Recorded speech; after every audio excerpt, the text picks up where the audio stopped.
성도 여러분 안녕하세요. 2월 22일 월요일 새벽 말씀의 시간입니다. 이 한 주 동안도 우리 성도님들에게 정말 의미 있고 하나님 안에서 승리하시는 한 주가 되시기를 바랍니다. 어느덧 2월 마지막 주가 되었습니다. 이제 봄의 기운을 우리가 맞이해야 하는 3월이 다음 주부터 시작됩니다. 이 겨울의 끝자락인 2월 마지막 주를 주님 안에서 잘 마무리하시기를 먼저 바랍니다. 자, 우리가 지난주에 노아의 아들들에 대한 이야기를 함께 나누었습니다. 성경에 보면 노아와 그의 아들들에 대한 이야기 후에 성경에서 구체적으로 나타난 인물을 찾아보자면 그는 아브라함입니다. 창세기 11장에서 노아의 아들 셈부터 시작해서 아브라함까지의 족보가 나오고 있습니다. 그리고 12장에서는 아브라함이 아비의 집을 떠나라는 하나님의 지시를 받는 그러한 장면이 나오고 있지요. 그런데 이 아브라함의 족보가 열거되기 이전에 11장 중반부 그 이전에 보면은 한 사건을 우리는 성경에서 볼 수 있습니다. 그것은 바로 바벨탑의 사건이죠. 자, 이 사건에서 우리는 몇 가지 핵심적인 질문과 그에 대한 답을 이 아침에 살펴보고자 합니다. 먼저 이런 질문을 한번 해봅니다. 왜 사람들은 바벨탑을 쌓기 시작했는가? 창세기 11장 3절과 4절에 보면 서로 말하되 자 벽돌을 만들어 견고히 굽자 하고 이에 벽돌로 돌을 대신하여 역청으로 진흙을 대신하고 또 말하되 자 성읍과 탑을 건설하여 그 탑 꼭대기를 하늘에 닿게 하여 우리 이름을 내고 온 지면에 흩어짐을 면하자 하였더니 이렇게 기록되어 있습니다. 그들이 벽돌을 굽고 탑을 쌓고 그래서 그 탑의 높이의 어느 한계를 정하는 것은 노아의 홍수가 다시 와도 그 홍수의 피해를 입지 아니할 높이가 그들의 목적이었습니다. 그들은 노아의 홍수를 기억하고 있었습니다. 그리고 그 홍수의 참혹성 속에서 인류가 멸망되었던 사실을 그들은 가슴에 새기고 있었지요. 그래서 그들은 이 노아의 홍수가 다시 올지라도 그 재앙에서 면하기 위한 방법을 논의하기 시작합니다. 그런데 여기서 우리가 알아야 할 것이 있습니다. 그들이 왜 노아의 홍수로 인하여 다시 멸망당하지 않기로 그런 마음을 가지고 함께 회의하는가? 이것은 인간 스스로 서려고 하는 것입니다. 이것은 하나님에게서 분리된 인간들에게서 나타나는 모습이라는 것입니다. 어찌 보면 노아의 홍수가 왜 일어났는지 또한 그들은 기억하고 있을 것입니다. 자, 노아의 홍수가 왜 일어났지요? 그것은 이 땅에 만연한 죄의 모습들 때문이었습니다. 즉, 이 죄에 대한 인식을 그들은 하고 있었어야 하는데 오히려 죄 자체에 대해서는 덮어두고 죄로 인하여 야기된 이 땅에 이루어진 재앙만을 기억하고 그 재앙을 피하기 위한 모색을 하는 것이죠. 여기서 그들의 상태와 심리를 몇 가지 볼 수 있습니다. 첫째, 하나님께서는 분명히 이 노아의 홍수 이후에 다시는 물로 멸망치 않겠다고 약속을 하셨지요. 그리고 보여주신 것이 무지개였습니다. 즉, 이 당시에 이 바벨탑을 쌓는 백성들은 무엇을 잊어먹고 있습니까?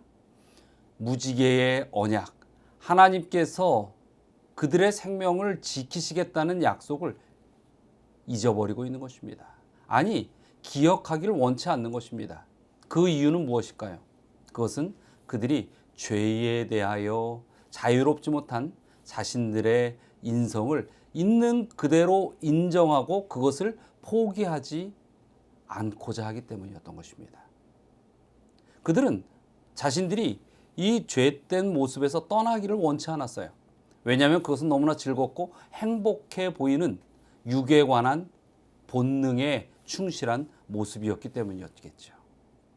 그렇기 때문에 그들이 죄에서 떠나고 하나님의 언약을 붙들고 그러므로 인하여 영원한 생명의 구속주 하나님으로 인하여 내려오는 그 생명을 붙들기를 바라는 그런 신앙의 모습은 찾아볼 수가 없었던 것입니다. 죄의 그 보이는 대가, 그 죄의 결과로 인하여 올 수밖에 없는 어떤 재앙에 대하여 자유롭고자 하는 그들의 마음을 우리는 살펴볼 수 있죠. 그러나 그것이 근본 해결은 결코 아닌 것입니다. 그러나 그들은 지금 당장의 급급한 생존 본능에 충실하고자 하는 것이었죠. 하나님을 뺀 인간의 모임들은 이렇게 변질되어 버립니다. 어찌 보면 우리가 교회에서 친교가 참 중요한데 하나님을 뺀 상태에서 하나님의 음성을 무시한 상태에서 이루어지는 친교는 결코 그 결과가 하나님의 뜻에 맞는 아름다움을 이룰 수 없다는 것을 우리는 경고로 잘 받아들여야 할 것입니다. 자, 두 번째 이런 질문을 좀 해봅니다. 하나님은 이런 인간의 모습을 무엇이라고 파악하고 바라보고 계시는가? 우리 창세기 11장 6절에 보면 여호와께서 이르시되 이 무리가 한 족속이요 언어도 하나이므로 이같이 시작하였으니 이후로는 그가 하고자 하는 일을 막을 수 없으리로다. 인간의 동기가 하나님의 언약을 잃어버리고 또 하나님의 어떤 인생에 관하여 이끄시는 힘에 대해서도 자유롭기를 원하는 그런 인간적인 모임들은 하나님의 반대편으로 향하여 나아갈 수밖에 없다는 것입니다. 결국 인간의 뜻을 관철시키기 위한 그러한 연합은 하나님에 대하여 반역을 일으킨다는 것이고 그것을 막을 길이 없다라고 하는 것입니다. 하나님께서는 우리 모두를 하나님의 자녀로 삼기를 원하십니다. 그러나 하나님께서는 아십니다.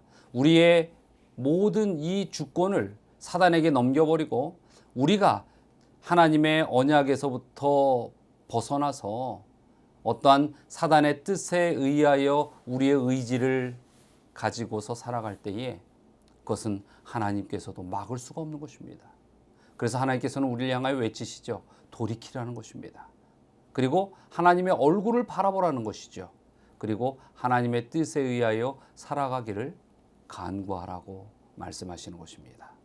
그래서 이 연약한 인간들에게 하나님께서는 끊임없는 도움의 손길을 베푸십니다.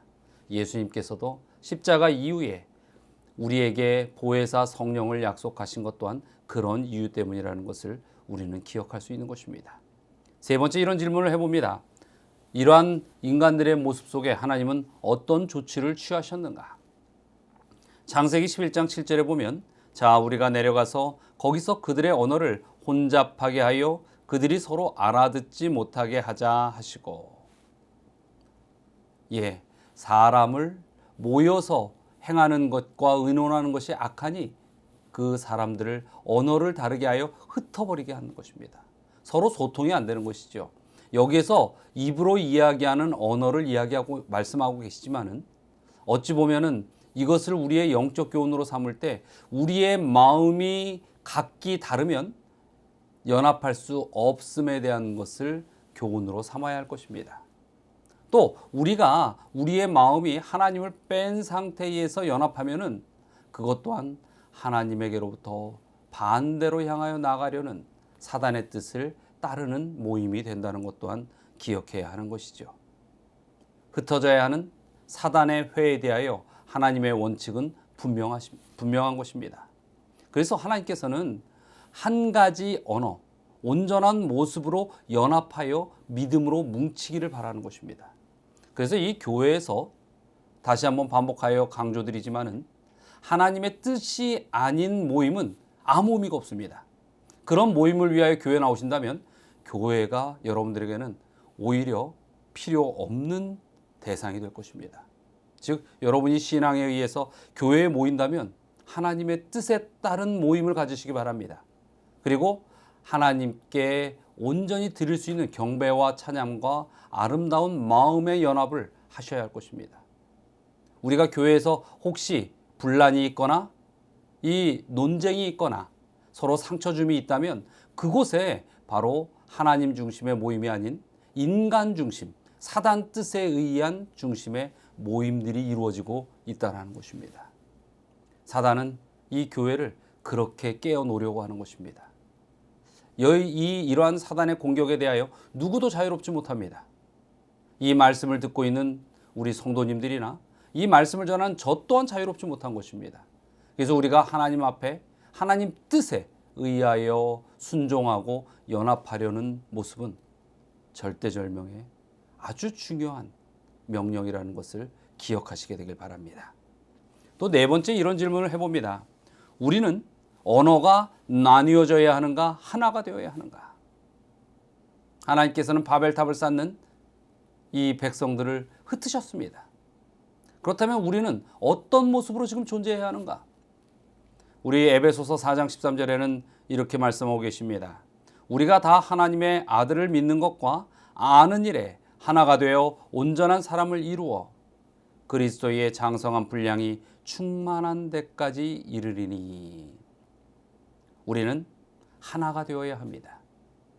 하나의 언어를 가져야 합니다.